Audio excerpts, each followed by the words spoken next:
ಒಂದು ರೌಂಡು ಅಂಶಕ್ಕೆ ಅಲ್ಲೈತೆ ನಮ್ಮಪ್ಪ ಸ್ಕ್ಯಾನಿಂಗ್ ರಿಪೋರ್ಟ್ನ ನೋಡಿ. ಇವಾಗ ಹೊರಟಿದ್ದೀನಿ. ನಾವು ಹೇಳಿದ್ದು ಮಕ್ಕಳು ನೀವು ನಗ್ನಗ್ತಾ ಚೆನ್ನಾಗಿ ನನ್ನ ಕಣ್ಮುಂದೆ ಓಡಾಡ್ಕೊಂಡು ಊಟ ತಿಂಡಿ ಮಾಡ್ಕೊಂಡಿದ್ರೆ ನನಗಷ್ಟೇ ಖುಷಿ. ನೋಡಿ ಅಲ್ಲೇ ತಿಂತವ್ರು ಏನ್ ಮಟನ್ ಮಸಾಲ ಅದೇ ಚಿಕನ್ ಸಾರಿಗೆ ಏನ್ ಹಾಕ್ತೀವೋ ಅದೇ ಹುಳ್ಳಿಕಾಳು ಸಾಂಬಾರು ತಾನೆ. ಮೊಳಕೆ ಹುಳ್ಳಿಕಾಳು ಸಾರು, ಟೊಮೊಟೊ, ಬೆಳ್ಳುಳ್ಳಿ. ಅಯ್ಯೋ ನಾನು ಹೊಡೆದು ಬಿಡ್ತೀನಿ. ಇದರಲ್ಲಿ ಕಾಯಿ ದೋಸೆ ತಿನ್ನೋದು. ಟೊಮೊಟೊ ಗೊಜ್ಜು ತಿಂದ ನೀನು. ಖಾರ ಅಂತ ನಿಮ್ಮ ಮಗಳಿಗೆ ಚಿನ್ನಿ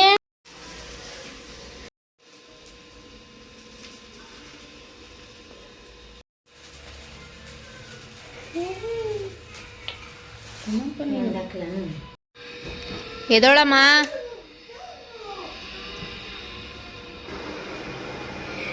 ಎದೋಳು ಟಿವಿ ಹಾಕ. ಎದೋಳು ಕಣ್ಬಿಡ್ತಾ ಇರೋದು ನೋಡಿ. ಈಗ ಕಾಯಿ ಕಡಲೆ ಮತ್ತೆ ಅದು ಹಾಕೋದಷ್ಟೇನಾ? ಗಸಗಸೆ,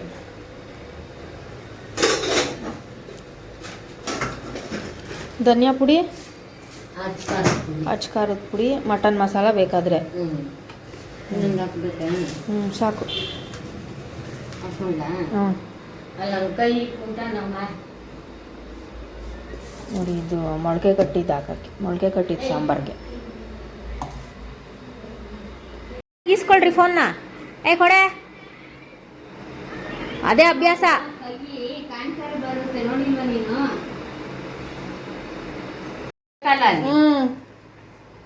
ಹತ್ತದೇನೋ ಹತ್ತು ಬಿಡ್ತಾನೆ, ಇಳಿಬೇಕಲ್ಲ ಅವನು.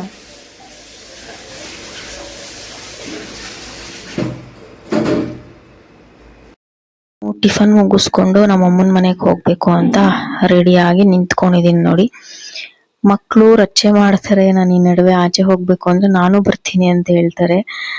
ಸೊ ಬಿಸಿಲಲ್ಲಿ ಅವ್ರನ್ನ ಕರ್ಕೊಂಡು ಹೋಗೋದು ಬೇಡ ಅಂತ ಅಂದ್ಬಿಟ್ಟು ಇವಾಗ ಸಾಂಬಾರೆಲ್ಲ ರೆಡಿ ಮಾಡಿದ್ರಲ್ಲ, ಹಂಗೆ ಮಧ್ಯಾಹ್ನ ಊಟಕ್ಕೆ ನನಗೂ ನಮ್ಮ ಅಪ್ಪಂಗೂ ತಗೊಂಡು ಹೋಗೋಣ ಅಂತ ಹೇಳಿ ತಗೊಂಡು ಹೋಗ್ತಾ ಇದ್ದೀನಿ. ಏನಿಲ್ಲ, ಸ್ವಲ್ಪ ಹಾಕೊಂಡೆ. ಇನ್ನೇನು ನಾನು ಜಾಸ್ತಿ ಸಾಂಬಾರು ತಿನ್ನಲ್ಲ, ನಮ್ಮ ಅಪ್ಪನೂ ತಿನ್ನಲ್ಲ. ಆ್ಯಕ್ಚುಲಿ ನಮ್ಮ ಅಪ್ಪಂಗೆ ನಾನು ಬರ್ತೀನಿ ಅಂತ ಗೊತ್ತಿಲ್ಲ. ನಾನು ಹಂಗೆ ಸಡನ್ ಆಗಿ ಹೋಗ್ಬಿಡ್ತೀನಿ. ಒಂದೊಂದ್ಸಲಿ ಹೇಳ್ತೀನಿ ನಮ್ಮ ಅಪ್ಪಂಗೆ ಬರ್ತೀನಪ್ಪ ಅಂತ, ಯಾಕಂದ್ರೆ ಎಲ್ಲಾದ್ರೂ ಹೋಗ್ತಾರೆ ಮುಂಚೆನೆ ಹೇಳ್ಬೇಕಲ್ವಾ ಅಂತ ಅಂದ್ಬಿಟ್ಟು. ಸೊ ಒಂದರಲ್ಲಿ ಟೊಮೊಟೊ ಗೊಜ್ಜು ಮತ್ತೆ ಒಂದು ಸ್ವಲ್ಪ ಸಾಂಬಾರು ಹಾಕೊಂಡಿದ್ದೀನಿ ಅಷ್ಟೇನೆ. ನೋಡಿ ರೆಡಿ ಮಾಡಿಕೊಂಡೆ, ಗಾಡಿಲೇ ಹೋಗೋಣ ಅಂತ ಹೋಗ್ತಾ ಇದ್ದೀನಿ ನೋಡಿ. ಇವಾಗ ಹೊರಟಿದ್ದೀನಿ ನಮ್ಮ ಅಮ್ಮನ ಮನೆಗೆ. On the way, half way ಇದ್ದೀನಿ ಗೈಸ್. ಆಕ್ಚುಲಿ ಹೋಗ್ತಾ ಇದ್ದೀನಿ ಏನಕ್ಕೆ ಅಂತಂದ್ರೆ ಒಂದ್ ಕಾರಣ ಮೇನು, ನಮ್ಮ ಅಪ್ಪಂಗೆ ಹುಷಾರಿಲ್ಲ. ಬಟ್ ಹೈಡ್ ಮಾಡ್ತಾವ್ರೆ ಏನಾಗೈತೆ ಅಂತ ಹೇಳ್ತಾ ಇಲ್ಲ ಕರೆಕ್ಟಾಗಿ ನಾವಪ್ಪ. ಸೊ ಹಂಗಾಗಿ ಹೋಗೋಣ ಅಂತ ಹೋಗ್ತಾ ಇದ್ದೀನಿ. ಎಷ್ಟು ಕೇಳಿದ್ರು ಹೇಳ್ತಾ ಇಲ್ಲ ನನ್ಗೆ. ಆಕ್ಚುಲಿ ಸೋಮವಾರ ಹೋಗಿದ್ದೆ ಅಲ್ವಾ, ನಿನ್ನೆ ಮಂಗಳವಾರ ಹೋಗಿರಲ್ಲ, ಇವಾಗ ಬುಧವಾರ ಹೋಗ್ತಾ ಇದ್ದೀನಿ.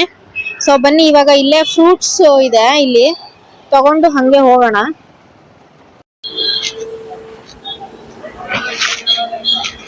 ದಾಳಿಂಬ್ರೆ ಎಷ್ಟು ಕೆಜಿ? ಆಪಲ್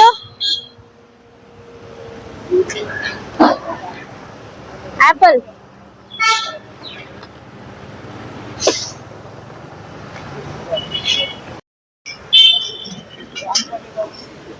ದ್ರಾಕ್ಷಿ, ಬಾಳೆಹಣ್ಣು ಅರ್ಧ.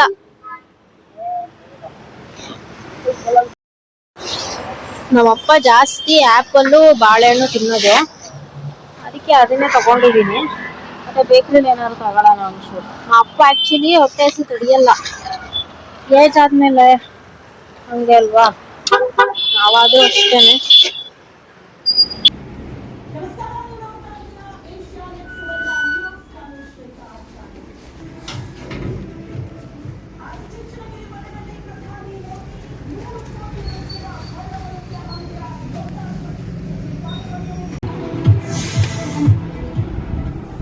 ಅಲ್ಲಪ್ಪ ನೀನು ಹೋಗಿದ್ದ ಊಟಕ್ಕೆ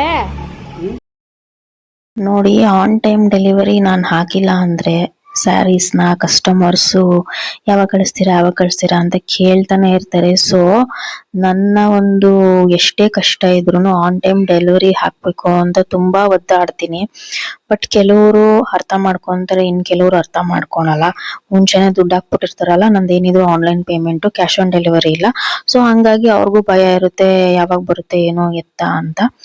ಸೊ ಹಂಗಾಗಿ ಬೇಗ ಪೋಸ್ಟ್ ಹಾಕ್ಬಿಟ್ಟು ಬರೋಣ ಅಂತ 1:15 ಆಯ್ತು ನೋಡಿ. ಇಲ್ಲಿ ನಮ್ಮ ಅಪ್ಪ ಅವ್ರ ಫ್ರೆಂಡ್ ಅವ್ರದ್ದು ಏನೋ ಫಂಕ್ಷನ್ ಇದೆ. ಸೊ ಇಲ್ಲಿ ಹೋಗ್ತಾ ಇದ್ದೀವಿ. 2:15 ಗೈಸ್. ನಾವು ಊಟಕ್ಕೆ ಹೋದಾಗ ನಮ್ಮಪ್ಪನೂ ಇನ್ನ ನಾನು ಬರಲಿ ಅಂತ ಏನು ತಿಂದಿರ್ಲಿಲ್ಲ. ಅನ್ನಕ್ಕೆ ಇಡ್ತೀನಿ ಅಂತಂದೆ. ಬೇಡಮ್ಮ, ಅಲ್ಲಿ ನಮ್ಮ ಫ್ರೆಂಡ್ ಅವರು ಪೂಜೆ ಕರೆದಿದ್ದಾರೆ, ಹೋಗೋಣ ಅಂತಂದ್ರು. ಆಕ್ಚುಲಿ ನಮ್ಮಪ್ಪ ನಾನ್ ವೆಜ್ ಮಾಡಿದ್ರು ಅಂತ ಹೇಳಿ ತಿಂತಾ ಇಲ್ಲ. ಬಿಕಾಸ್ ಶನಿ ಮಹಾತ್ಮಂದು ನಾಟಕ ಇದೆಯಂತೆ ನಮ್ಮಪ್ಪಂದು ಶುಕ್ರವಾರ. ಸೊ ಹಂಗಾಗಿ ಅವ್ರಿಗೆ ಏನು ನಾನ್ ವೆಜ್ ತಿನ್ನಲ್ಲ. ಅದೇನೋ ನನ್ನ ಅದೃಷ್ಟ, ನಾನು ಸಾಂಬಾರ್ ತಗೊಂಡು ಹೋಗಿದ್ದೆ. ಬಟ್ ನೋಡಿ, ದೇವ್ರ ಕಾರ್ಯಕ್ಕೆ ಹೋಗಿ ಊಟ ಮಾಡೋ ತರ ಆಯ್ತು. ನನಗೂ ಗೊತ್ತಿರಲ್ಲ ಆಕ್ಚುಲಿ. ಸೊ ಹಂಗೆ ನೋಡಿ ಗೈಸ್. ಇವಾಗ ಊಟ ಮುಗಿಸ್ಕೊಂಡು ಮನೆಗೆ ಹೋಗ್ತಾ ಇದ್ದೀನಿ. ಇಲ್ಲ ಎದುರುಗಡೆ ನೋಡಿ, ಇದು ನಮ್ಮನೆ. ಅಂದರೆ ಇಲ್ಲಿ ಫಂಕ್ಷನ್. ಯಾವಪ್ಪ ಪಾರ್ಸಲ್ಲು? ಏನಪ್ಪ ಏನಕ್ಕೆ ಮಾಡಿಸಿದ್ಯಾ ನೋಡ್ತೀನಿ ಇರೋ. ಕೆಮ್ಗ ಎಲ್ಲಿಟ್ಟಿದ್ಯಾ?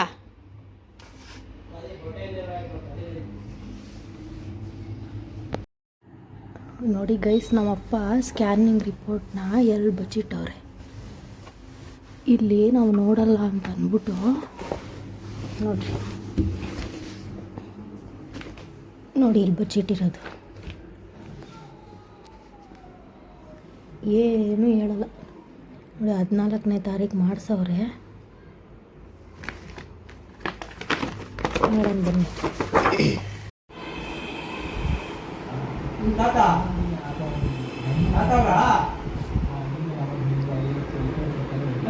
ನಮ್ಮಪ್ಪ ಹಂಗೆ 1-2 ಪಾತ್ರೆ ಐತೆ ತೊಳ್ಬಿಡಮ್ಮ ಅಂತ ಅಂದ್ರು. ಸರಿ ಅಂದ್ಬಿಟ್ಟು ತೊಳ್ಕೊಂಡು ನಿಂತ್ಕೊಂಡೆ. ಏನಿಲ್ಲ, 1-2 ತಟ್ಟೆ 2 ಲೋಟ ಆಯ್ತು, ಇನ್ನೇನು ಜಾಸ್ತಿ ಇರಲಿಲ್ಲ. ಆಮೇಲೆ ಏನಾಗಿದೆ ಏನು ಎತ್ತ ಅಂತ ನೀವು ಕೇಳ್ತೀರಾ. ಹಿಂದಿನ ವಿಡಿಯೋದಲ್ಲಿ ಅಪ್ಪ ಹತ್ರ ಹೋಗಿ ಅವ್ರನ್ನ ಚೆನ್ನಾಗಿ ನೋಡ್ಕೊಳ್ಳಿ ಅಂತೆಲ್ಲ ಕಮೆಂಟ್ ಮಾಡಿದ್ದೀರಾ. ಅದಕ್ಕೂ ಉತ್ತರ ಕೊಡ್ತೀನಿ. ವಿಡಿಯೋ ಎಂಡಿಂಗ್ವರೆಗೂ ನೋಡಿ, ಹೇಳ್ತೀನಿ ಖಂಡಿತ. ಸೊ 1-2 ಕೆಲಸ ಇತ್ತು, ಅದನ್ನ ಮುಗಿಸ್ಕೊಂಡೆ. ಅಷ್ಟು ಜನ ಸಬ್ಸ್ಕ್ರೈಬರ್ಸ್ಗೆ ಎಷ್ಟು ಕಾಳಜಿ ಇದೆ ನಮ್ಮ ಮೇಲೆ ಅಂತ ನಂಗೆ ನೋಡಿನೇ ಖುಷಿ ಆಗುತ್ತೆ ನಿಜವಾಗ್ಲೂ. ಆಮೇಲೆ ನೈಟಿಗೆ ನಮ್ಮಪ್ಪ ಒಂಚೂರು ಅನ್ನ ಇಟ್ಬಿಡಮ್ಮ ಸಾಕು, ಇನ್ನೇನು ಬೇಡ ಅಂತಂದ್ರು. ಸಾಂಬಾರ್ ತಗೊಂಡೋಗಿದ್ನಲ್ಲ, ಅದನ್ನೇ ತಿನ್ಕೊಂತೀನಿ ಅಂತಂದ್ರು. ಸರಿ ಆಯ್ತಪ್ಪ ಅಂದೆ. ನಾನು ಸ್ವಲ್ಪ ಹೊತ್ತು ಅಲ್ಲೇ ಇದ್ದು, ಸ್ವಲ್ಪ ಐಟಮ್ಸ್ ಇತ್ತು ಅಲ್ಲಿ ತಗೊಂಡು ಹೋಗೋದು ಮಕ್ಳದು. 5 ಗಂಟೆ ಟಿವಿ ನೋಡ್ಕೊಂಡು ಕೂತಿದ್ರು. ಮನೆ ಕಡೆ ಹೊರಟೆ ನಾನು. ಮನೆಗೆ ಬಂದೆ. ಮನೆಗೆ ಬಂದವಳೆ ನನ್ನ ಮಕ್ಕಳಂತೂ ಸಿಕ್ಕಾಪಟ್ಟೆ ರಚ್ಚೆ ಮಾಡ್ತವ್ರೆ. ಚಾಕ್ಲೇಟ್ ಎಲ್ಲ ತೆಗಿಸ್ಕೊಂಡು ತಿಂದವ್ರೆ. ಆದರೂ ನನ್ನ ಮಗಳಿಗೇನೋ ಬೋರ್ ಅಂತೆ, ಅವಳು ಆಚೆ ಹೋಗ್ಬೇಕಂತೆ. ಸೊ ಇವಾಗ ಕರ್ಕೊಂಡು ಹೋಗ್ತಾ ಇದ್ದೀನಿ. 6:15. ನನಗಂತೂ ಸುಸ್ತಂದರೆ ಸುಸ್ತು.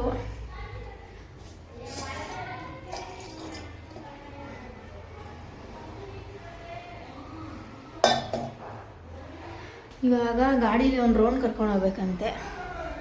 ಇಲ್ಲಿ ರೋಡ್ ಬೇರೆ ಸರಿ ಇಲ್ಲ ಹೋಗೋಣ ಅಂತಂದರೆ. ಬನ್ನಿ ನೋಡೋಣ ಎಲ್ಲಿ ಹೋಗೋದು ಅಂತ. ಗಾಡಿ ಬೀಗ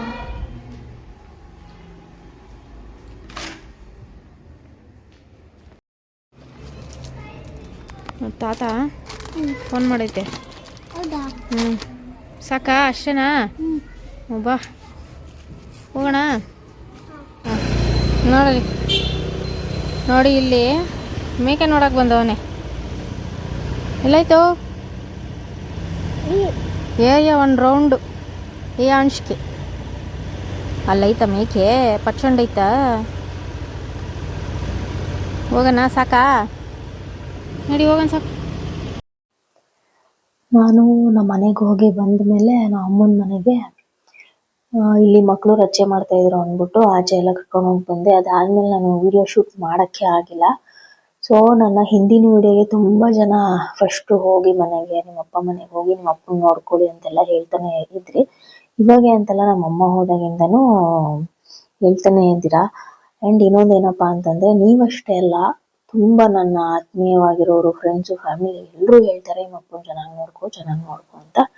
ಸೊ ಹಿಂಗಿರ್ಬೇಕಾದ್ರೆ ಏಜ್ ಆಗಿದೆ ನಮ್ಮ ಅಪ್ಪಂಗೆ, ಆಲ್ಮೋಸ್ಟ್ 67-68 ಇಯರ್ಸ್ ಆಗಿದೆ. ನನಗಾಗಿರೋ ಆಘಾತನೇ ನನಗೆ ತಡ್ಕೊಳಕ್ ಆಗಲ್ಲ. ಇನ್ನು ನಮ್ಮ ಅಪ್ಪಂಗೆ ಮೇಲಿಂದ ಮೇಲೆ ಆಘಾತಗಳು ಆದಾಗ ಸ್ವಲ್ಪ ಹೆಲ್ತ್ ಇಶ್ಯೂಸ್ ಏರುಪೇರು ಆಗುತ್ತೆ. ಬಟ್ ರಿಪೋರ್ಟ್ ಏನಕ್ಕಪ್ಪ ಮಾಡಿಸಿರೋದು ಅಂತಂದ್ರೆ, ಮಾಮೂಲಿ ಇದು ಧೂಳು ಮತ್ತೇನಾದ್ರೂ ಹೊಗೆ, ಈ ಪಟಾಕಿ ಸ್ಮೆಲ್ಲು ಆ ಥರ ಏನಾದರೂ ಬಂತು ಅಂತಂದ್ರೆ ಆಬ್ವಿಯಸ್ ಆಗಿ ಎಲ್ರಿಗೂ ಇನ್ಫೆಕ್ಷನ್ ಆಗೇ ಆಗುತ್ತೆ, ಕೆಮ್ಮು ಸ್ಟಾರ್ಟ್ ಆಗ್ಬಿಡುತ್ತೆ ಅಲ್ವಾ. ಹಂಗಾಗಿ ನಮ್ಮ ಅಪ್ಪಂಗೆ ಪೊಲ್ಯೂಷನ್, ಬಿಸಿಲು ಮತ್ತೆ ಪೊಲ್ಯೂಷನ್ ಇಂದ ಕೆಮ್ಮಾಗಿದೆ. ಇದು ನಾಟಕ ಪ್ರಾಕ್ಟೀಸ್ ಬೇರೆ ಮಾಡ್ತಾ ಇದಾರಲ್ವಾ, ಸೊ ಹಂಗಾಗಿ ಅದು ಕೆಮ್ಮಾಗಿದೆ. ಆಮೇಲೆ ಹೋಗಿ ತೋರಿಸ್ಕೊಂಡಾಗ ಒಂದ್ಸಲಿ ಸ್ಕ್ಯಾನಿಂಗ್ ಏನೋ ಮಾಡಿಸ್ಕೊಂಬನ್ನಿ ಅಂತ ಹೇಳೋರೆ. ಅವಾಗ ಸ್ವಲ್ಪ ಕಫ ಬ್ಲಾಕ್ ಆಗಿದೆ ಅಂತ ಹೇಳಿದ್ದಾರೆ. ಅದಕ್ಕೋಸ್ಕರ ಹೋಗಿ ರಿಪೋರ್ಟ್ ಮಾಡಿಸ್ಕೊಂಬಂದ್ರಂತೆ. ಆಮೇಲೆ ಡಾಕ್ಟ್ರು ಒಂದು 3 ಇಂಜೆಕ್ಷನ್ 5 ಇಂಜೆಕ್ಷನ್ ಕೊಡ್ತೀನಿ ಕಫ ಕರಗೋದಕ್ಕೆ ಅಂತ ಹೇಳಿದಾರಂತೆ. ಸೊ ಹಂಗಾಗಿ ಹೋಗಿ ಟೆಸ್ಟ್ ಮಾಡಿಸ್ಕೊಂಬಂದಿರೋದು. ನಾನು ಹಿಂದಿನ ದಿವಸನೇ ಕೇಳಿದೆ, ಏನಾಗೈತಪ್ಪ ಹೇಳು ಅಂದಿದ್ದಕ್ಕೆ ನಮ್ಮಪ್ಪ ಏನೂ ಹೇಳಲಿಲ್ಲ. ಏನೂ ಇಲ್ಲಮ್ಮ, ನಾನು ಚೆನ್ನಾಗಿದ್ದೀನಿ, ನನ್ನ ಬಗ್ಗೆ ನೀವೇನು ಯೋಚನೆ ಮಾಡಬೇಡ್ರಿ, ಮಕ್ಳನ್ನ ನೋಡ್ಕೊಂಡು ನೀನು ಚೆನ್ನಾಗಿರು ಅಂತ ಇಷ್ಟೇ ಹೇಳ್ತಾರೆ ಹೊರತು, ನಮ್ಮ ಅಮ್ಮ ಇದ್ದಾಗ ಎಲ್ಲ ಶೇರ್ ಮಾಡ್ಕೊಳ್ಳೋರು. ಅಂದ್ರೆ ಅಪ್ಪ ಬೇಸಿಕಲಿ ಏನು ಅಂತಂದ್ರೆ, ಏನೂ ಇದ್ ಮಾಡಲ್ಲ, ಮೀನ್ಸ್ ಹೇಳ್ಕೊಳಲ್ಲ ಜಾಸ್ತಿ. ಅಮ್ಮ ಇದ್ದಾಗ ಹೇಳ್ಕೊಳ್ಳೋರು. ಇವಾಗ ಮಕ್ಳಿಗೆ ಹೇಳ್ಕೊಬೇಕು ಅಂತೀರಮ್ಮನ ಹೇಳಲ್ಲ ಅಂತಲ್ಲ, ಆರೋಗ್ಯ ಸಮಸ್ಯೆ ಏನಾದ್ರು ಹೇಳ್ತಾರೆ. ಬಟ್ ಇವಾಗ ಹೆಂಗಾಗ್ಬಿಟ್ಟಿದೆ ಅಮ್ಮ ಹೋದ್ಮೇಲೆ ಅಂತಂದ್ರೆ, ಸುಮ್ಮನೆ ಮಕ್ಳಿಗೆ ಯಾಕೆ ಟೆನ್ಷನ್ ಕೊಡೋದು, ಅವ್ರಿಗೆ ಅವ್ರದೇ ಆದಂತ ಕೆಲಸ ಕಾರ್ಯಗಳಿರುತ್ತೆ, ನನಗೋಸ್ಕರ ಅವರು ಎಲ್ಲ ಬಿಟ್ಟು ಬರ್ತಾರೆ ಅನ್ನೋದು ಬಂದಿದೆ ನಮ್ಮ ಅಪ್ಪಂಗೆ. ಏನಪ್ಪ ನೀನು, ನನ್ನ ಅತ್ತೆ ಬಿಟ್ಟೆ, ಏನಪ್ಪ ನೀನು ಒಬ್ನೇ, ನೀನ್ ಹೇಳ್ಬೇಕಲ್ವಾ ಹಂಗೆ ಹಿಂಗೆ ಅಂತಂದ್ರೆ, ಅಮ್ಮ ನಾನು ಚೆನ್ನಾಗಿದ್ದೀನಿ, ದಯವಿಟ್ಟು ನೀನ್ ತಲೆ ಕೆಡಿಸ್ಕೊಂಬೇಡ, ನಾನು ಚೆನ್ನಾಗಿರ್ಬೇಕು ಅಂತಾನೆ ನಾನು ಇಷ್ಟೆಲ್ಲ ಟೆಸ್ಟ್ ಮಾಡಿಸ್ಕೊಂಡಿರೋದು, ನನ್ಗೇನು ಸಮಸ್ಯೆ ಇಲ್ಲ, ಡಾಕ್ಟ್ರುನು ಹೇಳಿದ್ದಾರೆ ಒಂದ್ 3-4 ಇಂಜೆಕ್ಷನ್ ಹಾಕ್ಸ್ಕೊಳ್ಳಿ ಕಫ ಕರಗೋದಿಕ್ಕೆ ಅಂತ. ಹಾಕ್ಸ್ಕೊಂತ ಇದೀನಿ, ಟೆನ್ಷನ್ ತಗೋಬೇಡ, ಆರಾಮಾಗಿರು. ನೀನು ನಮ್ಮ ಅಪ್ಪಂಗೆ ಏನ್ ಗೊತ್ತಾ, ನಾನು ನಗ್ನಗ್ತಾ ಓಡಾಡ್ಕೊಂಡು ನಮ್ಮ ಅಪ್ಪನ ಮುಂದೆ ಇರ್ಬೇಕು, ಮೊಮ್ಮಕ್ಳು ಚೆನ್ನಾಗಿರ್ಬೇಕು, ಏನ್ ಟೆನ್ಷನ್ ಕೊಡಬಾರ್ದು ನಮ್ಮ ಅಪ್ಪಂಗೆ, ಇಷ್ಟೇ ಹೇಳಿದ್ದು. ಮಕ್ಳು ನೀವು ನಗ್ನಗ್ತಾ ಚೆನ್ನಾಗಿ ನನ್ನ ಕಣ್ ಮುಂದೆ ಓಡಾಡ್ಕೊಂಡು ಊಟ ತಿಂಡಿ ಮಾಡ್ಕೊಂಡಿದ್ರೆ ನನ್ಗಷ್ಟೇ ಖುಷಿ, ನಾನು ನೆಮ್ಮದಿ ಆಗಿರ್ತೀನಿ. ನನ್ಗೆ ಹೇಳಿದ್ನ ಟೆನ್ಷನ್ ಕೊಡಬೇಡಿ, ನನ್ಗೆ ಆರಾಮಾಗಿರಿ, ನೀವು ನಿಮ್ ಪಾಡಿಗೆ ನೀವಿರಿ, ಇಷ್ಟೇ ಹೇಳೋದು ನಮ್ಮಪ್ಪ. ಹಂಗಾಗಿ ನಾನು ಜಾಸ್ತಿ ಇದ್ ಮಾಡಕ್ ಹೋಗ್ಲಿಲ್ಲ. ಆಮೇಲೆ ಯಾರಿಗೂ ಹೇಳಕ್ ಹೋಗ್ಬೇಡ, ನಂಗೆ ಇಷ್ಟ ಆಗಲ್ಲ, ಸುಮ್ನೆ ಇದ್ಬಿಡು ಅಂತ ಅಂದ್ರು. ಏನ್ ಸಮಸ್ಯೆ ಆಗಿಲ್ಲ ನನಗೆ ಅಂತ ಅಂದ್ಬಿಟ್ಟು, ಸರಿ ಆಯ್ತಪ್ಪ ಅಂತ ಅಂದ್ಬಿಟ್ಟು ಕಾನ್ಫಿಡೆಂಟು. ನಮ್ಮ ಅಪ್ಪ ಸ್ಟ್ರಾಂಗು, ನನ್ಗಿಂತ ಸ್ಟ್ರಾಂಗು ನಮ್ಮಪ್ಪ. ಮೀನ್ಸ್ ನಮ್ಮ ಅಪ್ಪನಿಂದನೇ ಅದು ನನಗೂ ಬಂದಿರೋದು ಸ್ಟ್ರಾಂಗ್ನೆಸ್ಸು. ಏನೇ ಆದ್ರೂ ಒಂದು ಗಟ್ಟಿ ಮನಸ್ಸಿಂದ ನಾವು ಚೆನ್ನಾಗಿದ್ದೀವಿ, ನಮ್ಮನ್ನ ನಂಬ್ಕೊಂಡು ಇದಾರೆ ಒಂದ್ 4 ಜನ ಅಂತ ಅನ್ನೋವಾಗ ನಾವು ನಮ್ಮ ಆರೋಗ್ಯದ ಮೇಲೆ ಕಾಳಜಿ ವಹಿಸ್ಬೇಕು ಅನ್ನೋದು ನಮ್ಮ ಅಪ್ಪಂದು ಇದು. ಹಂಗಂದ್ಬಿಟ್ಟು ಅದನ್ನ ಎಲ್ಲಾರ್ಗು ಹೇಳಿ ತೊಂದರೆ ಕೊಡಬಾರ್ದು ಅನ್ನೋದು ನಮ್ಮ ಅಪ್ಪನ ಉದ್ದೇಶ, ಇಷ್ಟೇ. ಬಟ್ ಏನು ಇಲ್ಲ ಸಮಸ್ಯೆ, ಆರೋಗ್ಯವಾಗಿದ್ದಾರೆ. ಆಮೇಲೆ ಇನ್ನೊಂದೇನಪ್ಪಾ ಅಂದ್ರೆ, ಅದೇ ಇವಾಗ ನನ್ನ ಪರಿಸ್ಥಿತಿ ಹೆಂಗೆ ಅಂತಂದ್ರೆ, ಗೈಸ್ ನಾನು ಇಲ್ಲೂ ಇರಬೇಕು ಅನಿವಾರ್ಯ, ನಾನು ಹೇಳೋದೇ ಬೇಡ ಆಯ್ತಾ, ಇಲ್ಲಿಗಿಂತ ಜಾಸ್ತಿ ನಾನು ಅಲ್ಲಿರ್ಬೇಕು. ಬಟ್ ನನಗೆ ಯಾವುದು ಓಡಾಡೋದು ಮಾಡೋದು ಏನು ಕಷ್ಟ ಆಗ್ತಿಲ್ಲ ನನಗೆ. ಬಟ್ ನನ್ನ ಮಕ್ಕಳಿಗೆ ಇಲ್ಲಿ ಬೇಕೇ ಬೇಕು. ಇಲ್ಲೂ ಅಜ್ಜಿ ತಾತ ಇದ್ದಾರೆ, ಅಲ್ಲೂ ಇದ್ದಾರೆ, 2 ಕಡೆನೂ ಬ್ಯಾಲೆನ್ಸ್ ಮಾಡ್ತಾ ಇದ್ದೀನಿ ನಾನು. ಸೊ ಹಂಗಾಗಿ ನನಗೆ ಯಾವುದು ನಾನು ಕಷ್ಟಪಟ್ಟು ಮಾಡ್ತಾ ಇಲ್ಲ, ನಾನು ಯಾವುದೇ ಒಂದು ಕೆಲಸನೂ ಕಷ್ಟಪಟ್ಟು ಮಾಡ್ತಾ ಇಲ್ಲ. ನನ್ನ ರೆಸ್ಪಾನ್ಸಿಬಿಲಿಟಿ ನಾನು ಇಷ್ಟಪಟ್ಟೆ ಮಾಡ್ತಾ ಇರೋದು ನಾನು, ಆಯ್ತಾ. ಇದ್ರ ನಡುವೆ ನಾನು ಆನ್ ಟೈಮ್ ಡೆಲಿವರಿ ಕೊಡಬೇಕು, ಅದೊಂದು ಜವಾಬ್ದಾರಿ ಇದೆ ನನ್ನ ಮೇಲೆ. ಸೊ ಮಾಡ್ತೀನಿ, ನನಗೆ ಯಾವುದು ಕಷ್ಟ ಅಂತ ಅನ್ಸಲ್ಲ. ಇನ್ನೊಂದು ಹೇಳ್ತೀನಿ ಕೇಳಿ, ಯಾರೇ ವ್ಯಕ್ತಿನ ನೀವು ಇದ್ದಾಗ ಅವ್ರನ್ನ ನೋಡ್ಕೊಳ್ಳೋದಕ್ಕಾಗ್ಲಿ ಅವ್ರನ್ನ ಮಾತಾಡ್ಸೋದಕ್ಕಾಗ್ಲಿ ಹಾಕೋ ಎಫರ್ಟ್ ಇರುತ್ತೆ ನೋಡಿ. ನಿಮ್ಗೆ ಏನೇ ಕೆಲಸ ಕಾರ್ಯ ಇರಲಿ, ಏನೇ ಸ್ಟ್ರೆಸ್ಸು ಟೆನ್ಷನ್ ಏನೇ ಇರಲಿ, ಎಫರ್ಟ್ ಹಾಕಿ, ಇಗ್ನೋರ್ ಮಾಡಕ್ ಹೋಗ್ಬೇಡಿ ಆಯ್ತಾ. ಆಮೇಲೆ ಹೋದ್ಮೇಲೆ ಅವ್ರ ಮುಂದೆ ಹೋಗಿ ಕೂತ್ಕೊಂಡು ಅಳೋದು ಮಾಡೋದು ಅವೆಲ್ಲ ನೋ ಯೂಸ್, ವೇಸ್ಟ್ ಅವೆಲ್ಲ. ಇದ್ದಾಗ ನಮ್ದೇನೇ ತಲೆ ಹೋಗೋ ಮ್ಯಾಟ್ರ್ ಇದ್ರು ಅವ್ರನ್ನ ಚೆನ್ನಾಗಿ ನೋಡ್ಕೊಳಕ್ಕಾಗಿರ್ಬೋದು, ಚೆನ್ನಾಗಿ ಮಾತಾಡ್ಸಕ್ಕಾಗಿರ್ಬೋದು, ಆ ಮನುಷ್ಯ ನಿಮಗೆ ಬೇಕು ಅಂತಂದ್ರೆ ಯು ಶುಡ್ ಪುಟ್ ಎಫರ್ಟ್. ಇಷ್ಟೇ ನಾನು ಹೇಳೋದು ಆಯ್ತಾ. ಸೊ ಎಲ್ರಿಗೂ ಹೇಳೋದು ಒಂದೇ ಮಾತು, ಇದ್ದಾಗ ಅಪ್ಪ ಅಮ್ಮನ ಚೆನ್ನಾಗಿ ನೋಡ್ಕೊಂಬಿಡಿ. ಓಕೆ, ಹೋದ್ಮೇಲೆ ಅಯ್ಯೋ ತರ ತಿಂಡಿ ಮಾಡ್ಕೊಳ್ಳೋದು, ಹಂಗ್ ಮಾಡೋದು ಹಿಂಗ್ ಮಾಡೋದು ಅವೆಲ್ಲ ಏನು ಯೂಸ್ ಇಲ್ಲ. ಇದ್ದಂಗೆ ಚೆನ್ನಾಗಿ ನೋಡ್ಕೊಳ್ಳಿ, ಎಲ್ರ ಜೊತೆನೂ ಚೆನ್ನಾಗಿರಿ. ಇಷ್ಟು ಮಾತ್ರ ಹೇಳಕ್ ಇಷ್ಟಪಡ್ತೀನಿ ನಾನು. ಸೊ ಏನಿಲ್ಲ, ಆಲ್ ಈಸ್ ವೆಲ್, ಎಲ್ಲ ಚೆನ್ನಾಗಿದೆ. ಆಮೇಲೆ ನಮ್ಮ ಅಪ್ಪಂದು ಶುಕ್ರವಾರ ಏನೋ ನಾಟಕ ಇದೆ, ಅದಕ್ಕೆ ಡ್ರಾಮಾ ಪ್ರಾಕ್ಟೀಸ್ ಬೇರೆ ಮಾಡ್ತಿದ್ದಾರಲ್ಲ, ಅದು ಸ್ವಲ್ಪ ಲೌಡ್ ವಾಯ್ಸ್ ಇದು ಮಾಡ್ಬೇಕಲ್ಲ. ಸೊ ಹಂಗಾಗಿ ಸ್ವಲ್ಪ ಅದು ಇದಾಗಿದೆ. ಸೊ ಹಂಗೂ ನಾಟಕ ಮಾಡಲೇಬೇಕು ನಮ್ಮ ಅಪ್ಪ, ಯಾಕಂದ್ರೆ ನಮ್ಮ ಅಪ್ಪನ ಫೇವ್ರೇಟು ಶನಿ ಮಹಾತ್ಮಂದು ಇರಬೇಕು ಮೋಸ್ಟ್ಲಿ. ಹಂಗಾಗಿ ಮಾಡ್ತಾರೆ ವರ್ಷಕ್ಕೊಂದಂತೂ. ಅದು ಅಡಿಕ್ಷನ್, ಅದೊಂಥರ ಬಣ್ಣ ಹಾಕ್ಬಿಟ್ರೆ ಮುಖಕ್ಕೆ, ನಾಟಕ ಡ್ರಾಮಾ ಏನಾಗಿರ್ಬೋದು, ಅಡಿಕ್ಷನ್ ಅದೊಂಥರ. ಸೊ ಹಂಗಾಗಿ ಅದು ಕೈಗೆ ಒಂದು 5 ಇಂಜೆಕ್ಷನ್ ಏನೋ ಅನ್ಸುತ್ತೆ ಕಫ ಕರಗೋದಕ್ಕೆ, ಅದನ್ನ ಕೊಡ್ತಾರೆ. ಶುಕ್ರವಾರ ಏನೋ ಓಪನ್ ಮಾಡ್ತಾರಂತೆ ಅದನ್ನ. ಸೊ ನಾನು ಸಡನ್ ಆಗಿ ಹೋದಾಗ ಇದು ಹಾಕ್ಸ್ಕೊಂಡಿದ್ದು. ಹಿಂದಿನ ದಿವಸ ನೈಟು ಚೆನ್ನಾಗಿ ಮಾತಾಡೋರೆ, ಹಂಗೆ ಎಲ್ಲಾನು ಹೈಡ್ ಮಾಡ್ತಾರೆ. ಮೀನ್ಸ್ ಏನೂ ಆಗಿಲ್ಲ, ಚೆನ್ನಾಗಿದೆ. ಇವಾಗ ಅವ್ರು ಕುಗ್ಗೋದ್ರೆ ನಾವು ಕುಗ್ಗೋಗ್ಬಿಡ್ತೀವಿ ಅನ್ನೋದು ಒಂದು ಅವ್ರ ತಲೆಯಲ್ಲಿ ಇದೆ. ಹಂಗಾಗಿ ಸೊ ಇಷ್ಟು ಮ್ಯಾಟ್ರು, ಇನ್ನೇನಿಲ್ಲ, ಸಮಸ್ಯೆ ಏನಿಲ್ಲ. ನಾನು ಹೋಗ್ತೀನಿ, ಖಂಡಿತ ಹೋಗ್ತೀನಿ. ಓಕೆನಾ.